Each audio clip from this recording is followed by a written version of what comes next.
ప్రకటన గ్రంథాన్ని రాసిన యేసుక్రీస్తు వారి యొక్క 12 మంది శిష్యుల్లో శిష్యుని పేరు యోహాను.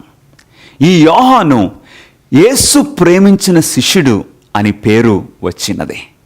ఎట్లాగొచ్చినది? క్రీస్తు ప్రేమను ఎలా పొందాడు?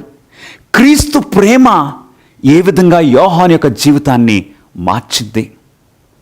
దీనిని ప్రకటన గ్రంథానికి బ్యాక్గ్రౌండ్గా మనం చూడబోతున్నాము. ప్రార్థన చేసుకుని ప్రారంభించుకుందాం.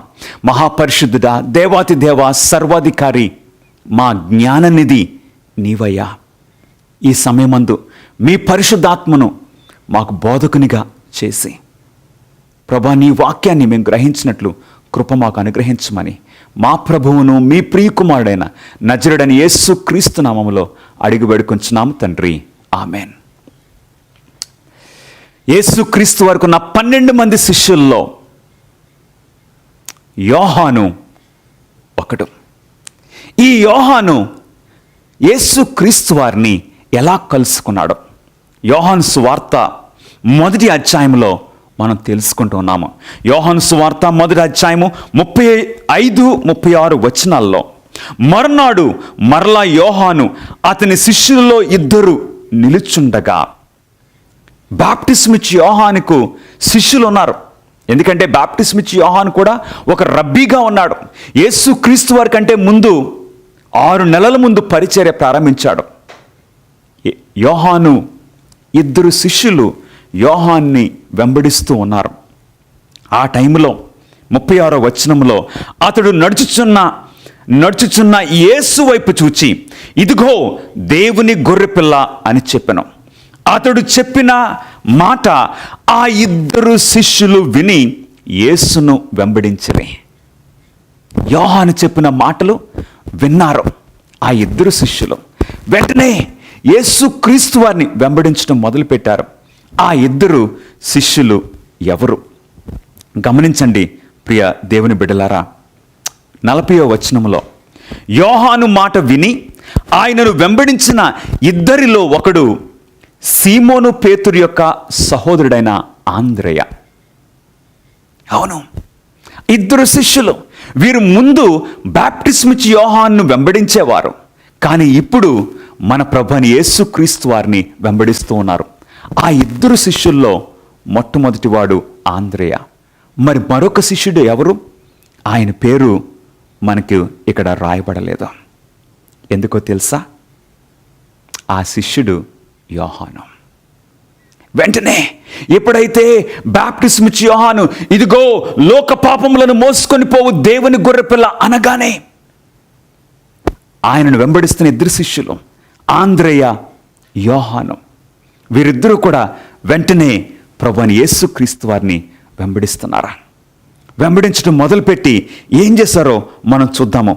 యోహాను సువార్త 1వ అధ్యాయము 39వ వచనంలో, వచ్చి చూడుడి ఆయన అని వారితో చెప్పగా, వారు వెళ్ళి ఆయన కాపురమున్న స్థలము చూచి ఆ దినము ఆయన యొద్ద బస చేశారు. ప్రభువైన యేసుక్రీస్తు వారితో ఆ రాత్రి వారున్నారు. అప్పుడు పగలు రమారమి 4 గంటల వేళ అయ్యెను. యోహాను మాట విని ఆయనను వెంబడించిన 2 ఒకడు సీమోను పేతురు యొక్క సహోదరుడైన ఆంద్రేయ. వెంటనే ఆంద్రేయ, ఈ యోహానులు 2 కూడా ప్రభువైన యేసుక్రీస్తు వారిని వెంబడించారు. వీరిద్దరూ కూడా చేపలు పట్టుకునేవారు. వీరిద్దరూ కూడా యవనస్తులు. వెంటనే ఆంద్రేయ వెళ్ళి తన సహోదరుడైన పేతురుని యేసుక్రీస్తు వారి దగ్గరికి తీసుకొచ్చాడు. మరి యోహాను తన సహోదరుడైన యాకోబును కూడా తీసుకుని వచ్చాడు. అంతటితో ఆగిపోలేదు. ఈ ఆంద్రేయ, ఈ పేతురు వారు బెత్సెదా వారు. వెంటనే ఈ ఆంద్రేయ ఫిలిప్పును కూడా ప్రభువైన యేసుక్రీస్తు వారి దగ్గర నడిపించాడు. ఫిలిప్పు నతానియేలును ప్రభువైన యేసుక్రీస్తు వారి దగ్గర నడిపించారు. ఈ విధంగా ప్రభువైన యేసుక్రీస్తు వారి చుట్టూ ఈ శిష్యులు కూడుకుంటూ ఉన్నారు. నా ప్రియ సహోదరి సహోదరులారా, ఈ 12 మంది శిష్యుల్లో ఈ యోహాను యేసు ప్రేమించిన శిష్యుడిగా పేరు సంపాదించుకున్నాడు. ఎందుకో మనం చూద్దాం కొంచెం సేపట్లో. ఈ 12 మంది శిష్యుల్లో ఈ యోహాను చిన్నవాడు అని బైబిల్ పండితులు చెప్తున్నారు. ఇది ఎలా? ఒకసారి చూద్దాము.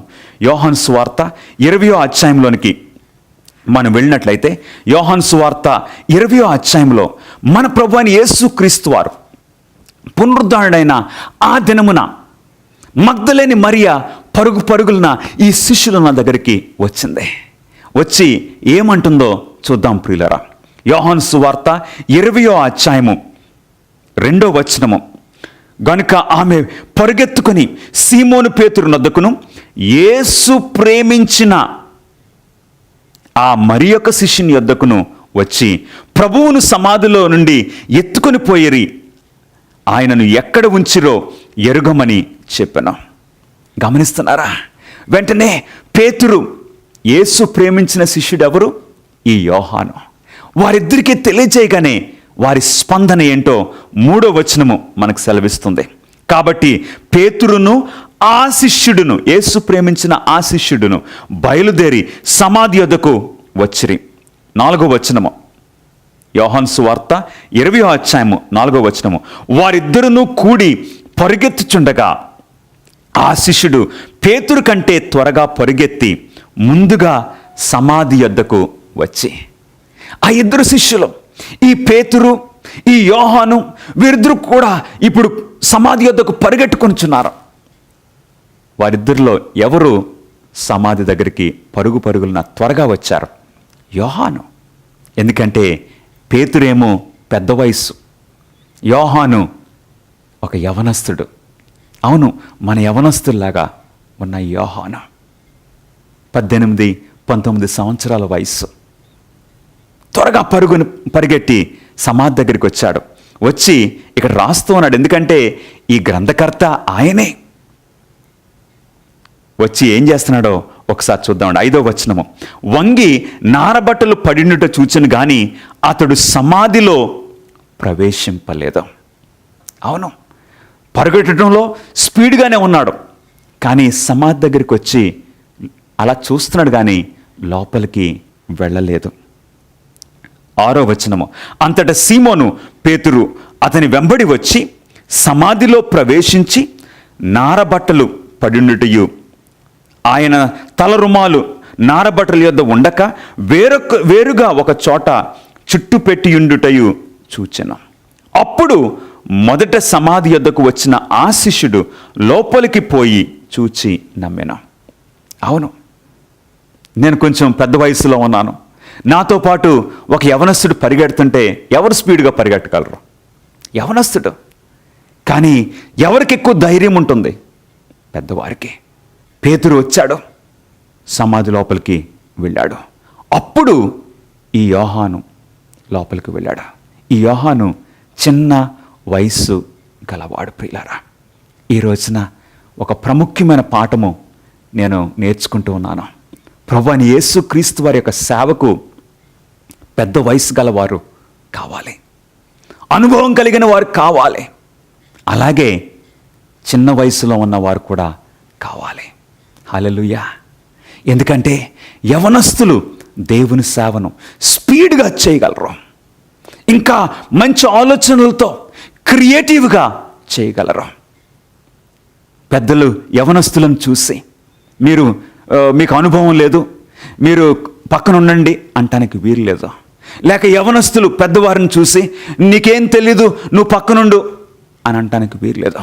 We have to partner together in God's work. పేతురు, యోహానులు తర్వాత కూడా మనము దేవుని సేవలో కలిసి వెళ్ళటము మనం చూస్తూ ఉన్నాము. గమనించండి నా ప్రియ సహోదరి సహోదరులారా, దేవుని సేవకు అన్ని వయసుల వారు అవసరమై ఉన్నారు. ఈ యోహాను చిన్నవాడైనప్పటికీ యేసు ప్రేమించిన శిష్యుడని పేరు సంపాదించుకున్నాడు. యోహాను సువార్త 19వ అధ్యాయము 26వ వచనంలో ఇప్పుడు మన ప్రభువైన యేసుక్రీస్తు వారు సిలువ వేయబడుచున్న ఆ టైంలో ఈ యోహాను ఎక్కడున్నాడో తెలుసా?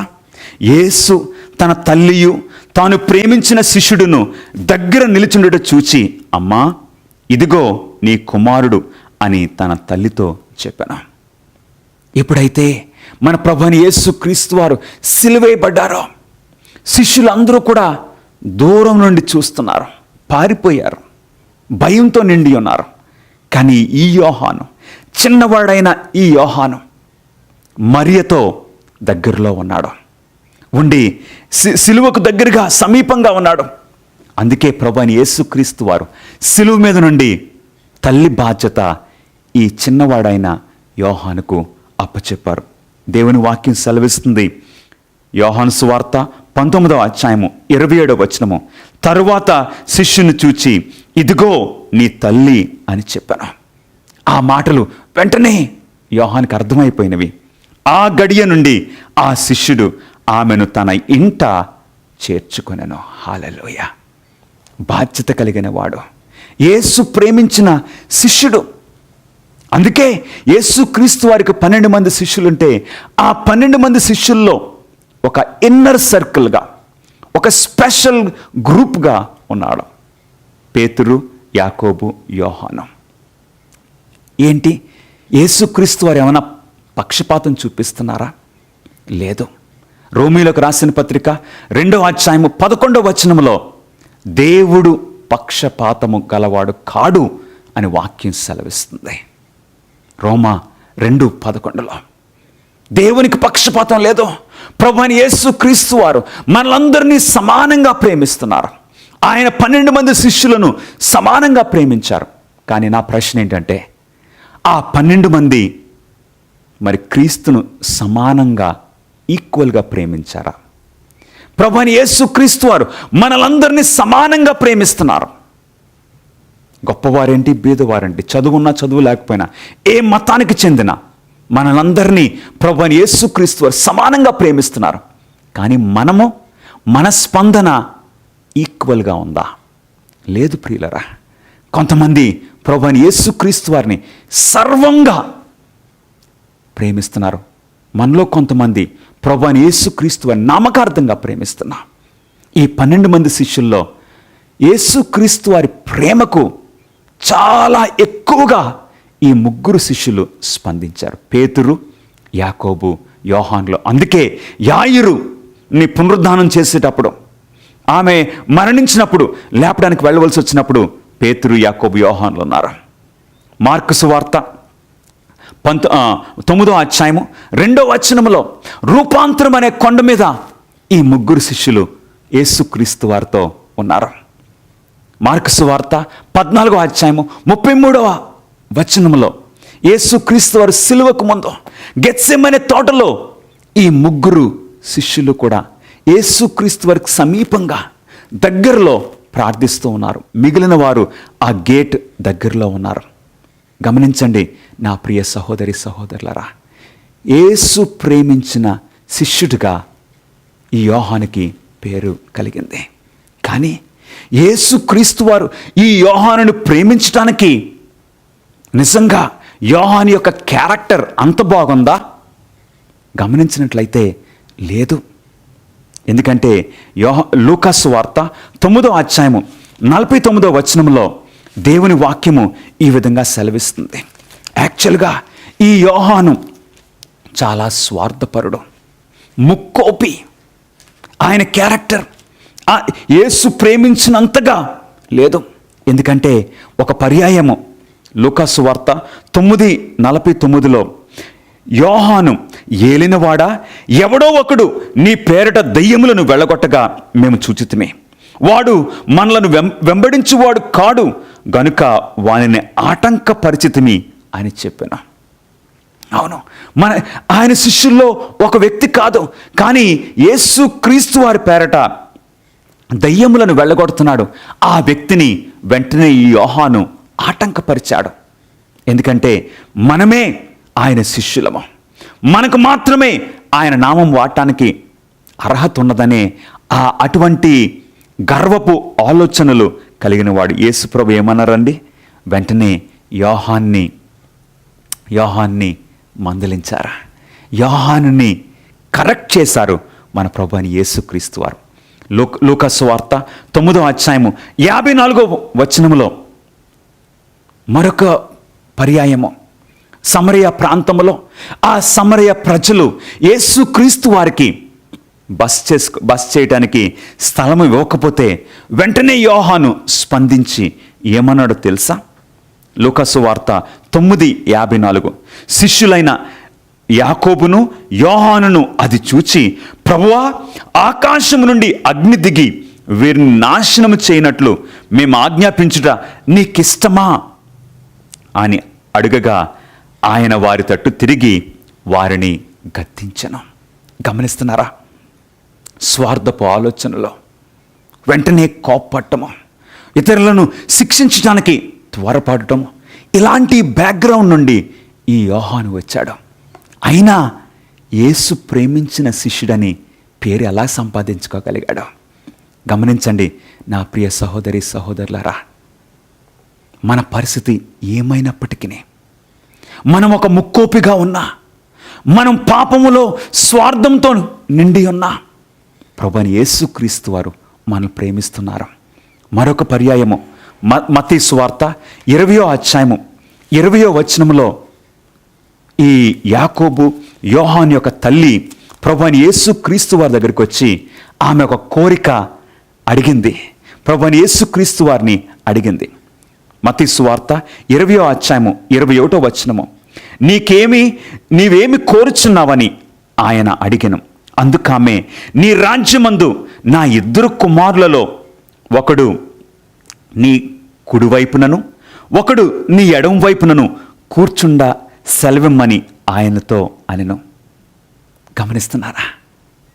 అమ్మని పిలిపించారు. అమ్మా, నువ్వు వచ్చి అడిగితే యేసుక్రీస్తు వారు మాకు ఆ ముఖ్యమైన పదవులు, ఒకరిని కుడిపక్షమున ఇంకొకరిని ఎడమ వైపున పెట్టుకుంటారని అడిగినప్పుడు తల్లి వచ్చి అడిగింది. ఆ మాటలు ప్రభువైన యేసుక్రీస్తు వారు విని ఏమన్నారో తెలుసా?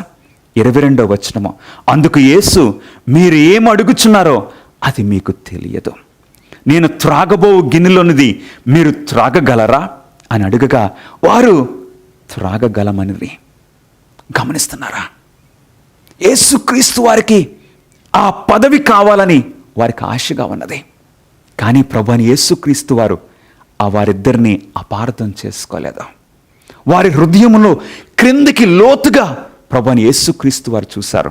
మిగిలిన శిష్యులైతే 24వ వచనంలో తక్కిన 10 మంది శిష్యులు ఈ మాట విని ఆ 2 సహోదరుల మీద కోపపడరి. మీకేనా ఆ పదవి, మాకొద్దా అని వారు కోప్పడుతుంటే ప్రభువైన యేసుక్రీస్తు వారు యోహాన్ని యాకోబును అపార్థం చేసుకోలేదా?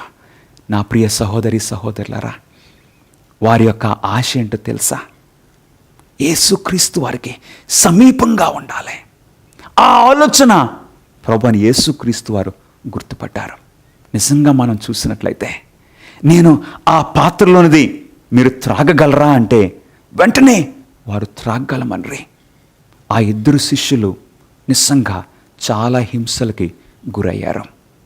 అందులో పెద్దవాడైన యాకోబు 12 మంది శిష్యుల్లో మొట్టమొదటిగా హతసాక్షిగా చనిపోయింది యాకోబు.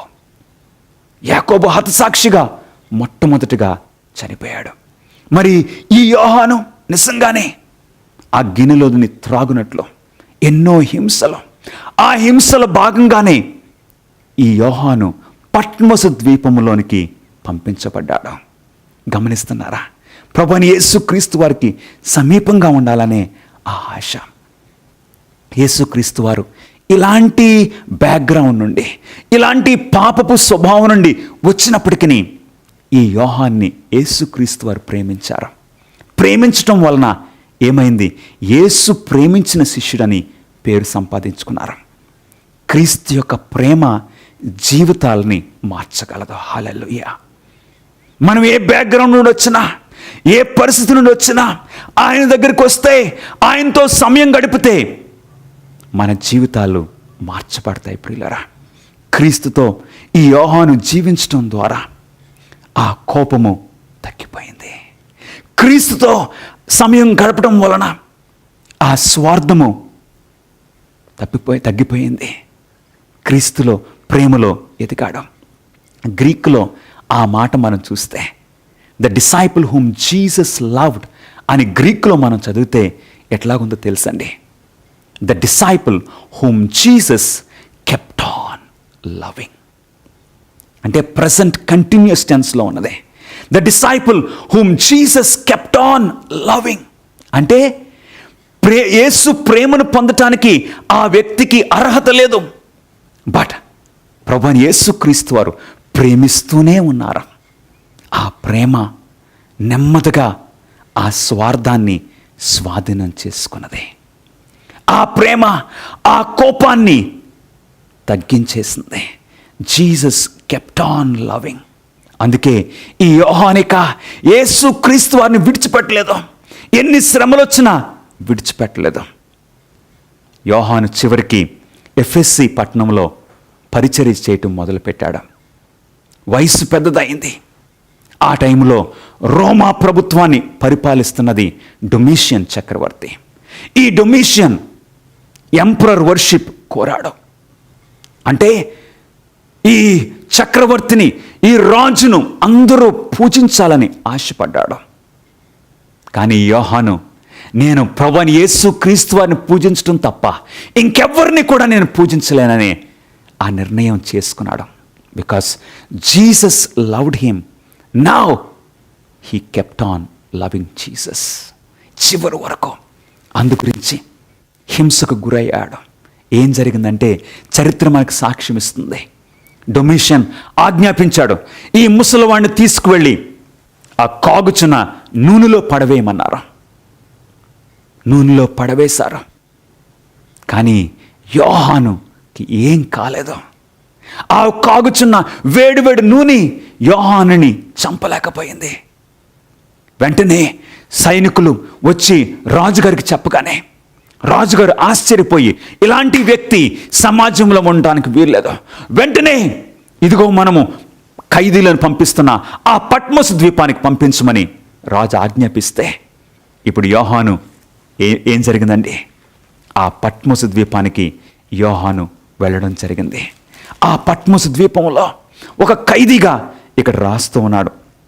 ప్రకటన గ్రంథము 1వ అధ్యాయము 9వ వచనము, మీ సహోదరుడును యేసును బట్టి కలుగు శ్రమలలోను రాజ్యములోను సహనములోను పాలువాడనైన యోహానును నేను దేవుని వాక్యము నిమిత్తమును యేసును గూర్చిన సాక్ష్యము నిమిత్తమును పట్మోసు ద్వీపమున పరవాసినైతిని. హల్లెలూయా. చివరి వరకు యేసుక్రీస్తు వారిని విడిచిపెట్టలేదు. ఈరోజు యేసు ప్రేమించిన ఈ శిష్యుని బట్టి నేను ప్రాముఖ్యంగా 2 పాఠాలు నేర్చుకుంటున్నాను. ఆ 2 పాఠాలు మీతో పంచుకొని నేను ముగిస్తాను. Number 1, spend time with Jesus Christ. మన జీవితాలు మార్చబడాలంటే యేసుక్రీస్తుతో మనము సమయం గడపాలి. అవును, యేసుక్రీస్తుతో సమయం గడపడం వలన యోహాను యొక్క జీవితము ఎంత అద్భుతంగా మారిపోయింది. యోబు గ్రంథము 22వ అధ్యాయము 21వ వచనంలో దేవుని వాక్యం ఈ విధంగా సెలవిస్తుంది, ఆయనతో సహవాసము చేసిన ఎడల నీకు సమాధానము కలుగును, అలాగున నీకు మేలు కలుగును. గమనిస్తున్నారా? ఆయనతో సహవాసం చేసిన ఎడల నీకు సమాధానం కలుగుతుంది, నీకు మేలు కలుగుతుంది. రెండవది యవనస్తుడా, సహోదరి, యవనస్తురాలా, నీ యవనమును చూసుకొని నువ్వు గర్వించవద్దు. నీ వయస్సును చూసుకొని నువ్వు గర్వించవద్దు. ఎందుకంటే ప్రసంగి 11వ అధ్యాయము 10వ వచనములో దేవుని వాక్యము ఈ విధంగా సెలవిస్తుంది. ప్రసంగి 11వ అధ్యాయము 10వ వచనము, లేత వయస్సును నడిప్రాయమును గతించిపోవునవి గనుక నీ హృదయములో నుండి వ్యాకులమును తొలగించుకొనుము, నీ దేహమును చెరుపు దానిని తొలగించుకొనుము. అవును, ఈ నడిప్రాయము, ఈ లేత వయస్సు గతించిపోవునవి. కాబట్టి మనం ఏం చేయాలి? మన దేహమును చెరుపు దానిని మనం తొలగించుకోవాలి. కొరింథీయులకు రాసిన 1వ పత్రిక 6వ అధ్యాయము 18వ వచనంలో దేవుని వాక్యం సెలవిస్తున్నది. ఎట్లాగా మన దేహమును చెరుపు దానిని, మన దేహమును పాడు చేసే దానిని ఎట్లాగా మనం తొలగించుకోవాలో ఇక్కడ పౌలు గారు రాస్తున్నారు. కొరింథీయులకు రాసిన మొదటి పత్రిక 6వ అధ్యాయం 18వ వచనము, జారత్వమునకు దూరముగా పారిపోవుడే. జారత్వం అంటే ఫార్నికేషన్ ఇంగ్లీష్లో. గ్రీకు భాషలో పోర్నియా అంటే ఫార్నికేషన్ ఆర్ పొనోగ్రఫీ. యవన ప్రాయములో నీ దేహాన్ని చెరిపే, నీ హృదయాన్ని పాడు చేసే దానిని నుండి దూరంగా ఉండమని ఇక్కడ పౌలు గారు రాస్తూ ఉన్నారు. కొలస్సీలకు రాసిన పత్రిక 3వ అధ్యాయము భక్తుడైన పౌలు గారు ఏమంటున్నారు తెలుసా? ఈ జారత్వమును, ఇలాంటి విషయాల్ని మనము చంపివేయాలి. కావున భూమి మీద ఉన్న మీ అవయములను అనగా జారత్వమును, అపవిత్రతను, కామాతురతను, దురాశను, విగ్రహారాధనైన ధనాపేక్షను చంపివేయుడి. కొలస్సీ 3:5. తెస్సలోనికీయులకు రాసిన మొదటి పత్రిక 4వ అధ్యాయము 3వ వచనంలో, మీరు పరిశుద్ధులగుటయే అనగా మీరు జారత్వమునకు దూరముగా ఉండుటయే దేవుని చిత్తము. Come to God today. యోహాను వలె నీ జీవితము, నా జీవితాన్ని మార్చడానికి ప్రభువైన యేసుక్రీస్తు వారు మనల్ని ఆహ్వానిస్తూ ఉన్నారు. నీ జీవితాన్ని ఆయన మార్చునుగాక.